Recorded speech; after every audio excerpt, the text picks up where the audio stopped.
د پاکستان پنجاب ایالت له طبعي پیښو سره د مبارزې ادارې ویلي د 13 سپټمبر میاشتې د بارانونو او سیلابونو له امله 1,510 کسان سخت زیانمن شوي دي.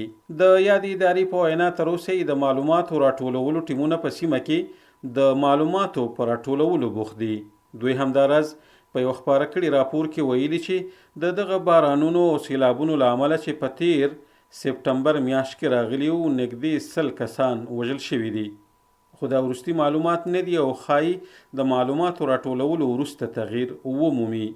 د پاکستاني رسنیو د راپورونو له مخې د دغه سیلابونو له امله په پنجاب ایالت کې نږدې 50,000 هکتاره کرهنیزه ځمکه له منځه تللې او له 4,000 زیات حیوانات مړه شوي دي.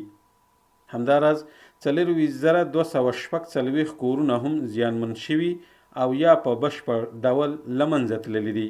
د پنجاب ایالت له پیښو سره د مبارزې ادارې ویلي زیانمنو سیمو کې به له اوسیدونکو سره له سروې وروسته په مختلفو برخو کې مرستې ترسره کړي.